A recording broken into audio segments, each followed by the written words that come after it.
Good evening, everyone. My name is Jim Karygiannis. I'm a councillor with the City of Toronto and Scarborough Agincourt. Before that, I was the Member of Parliament for Scarborough Agincourt for 26 years. I was also the chair for the Canadian Parliamentary Friendship Association for Somaliland.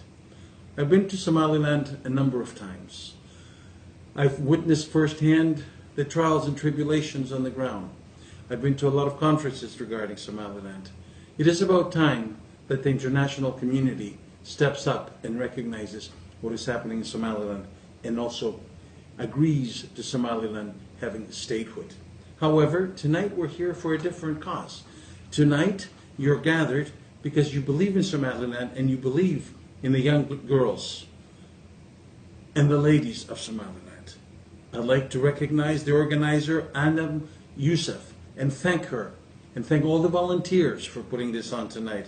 I also like to congratulate Baaqay, the organization that is doing this work here tonight for us. Somaliland at the Horn of Africa. Somaliland was an independent country for a number of days back in the 1960s. It was part of the British Empire.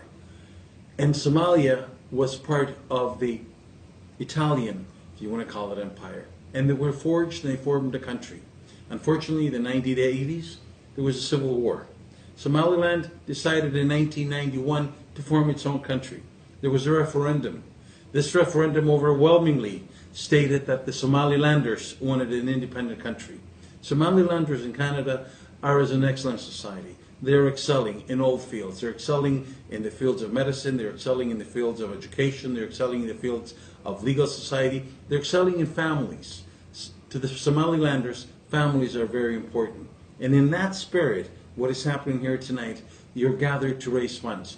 You're gathered to raise funds so the ladies that are going to university in Hargeisa will reach out to the countryside, will reach out to the young girls, to the adolescents. They will reach out and help them stabilize. They will reach out and help them to learn more. They will go out from Hargeisa and speak to these young girls, and they will educate them and bring them up to speed. Education is very important. As a father of 5 daughters, and all 5 are teachers, I have to tell you how important the work that you're doing here tonight is.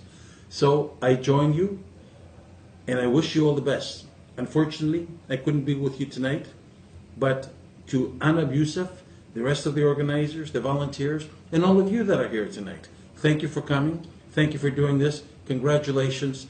And we have a lot of work ahead of us. We have work ahead of us that we have to convince the Canadian government and the international government, the United Nations, that Somaliland should get its statehood, that Somaliland belongs, and it's about time that it steps back from the shadows. It steps into the frontward. Unfortunately, CEDA and the agency that has inherited CEDA today does not recognize that Somaliland needs a lot of help. So here is something that you have to remember. We have a country, which is Ethiopia, which is landlocked, right beside Somaliland. And there's a lot of aid that the international community is giving to Ethiopia. This aid arrives by boat. It goes into Somaliland, the port of Berbera, and then it travels over country throughout Somaliland to go through Gabili into Ethiopia. The children, the people of Somaliland look at these trucks as they go by through, and they're wondering, why is the international community forgotten them? So it's about time that some of the aid that we're sending, we have to enhance it, and we have to ask ourselves, why has the world forgotten Somaliland? Is it because there's no difficulties there? Is it because it's a peaceful nation? Is it because it's a nation that's surviving? Not because of the international help, but in spite of it. So ladies and gentlemen, thank you again. I'm looking for your activism in order to make sure that Somaliland gets independence and that Somaliland is recognized as an independent country. It's time that we strive on that. But most of all, thank you for being here tonight. Thank you for making your contribution so the young ladies from the Hargeisa University will be able to reach out to the countryside and help the girls as they grow and as they strive to be good mothers, as they strive to be good sisters, and most of all, as they strive to be good citizens for Somaliland and for tomorrow in the world. Thank you again, and good night to all.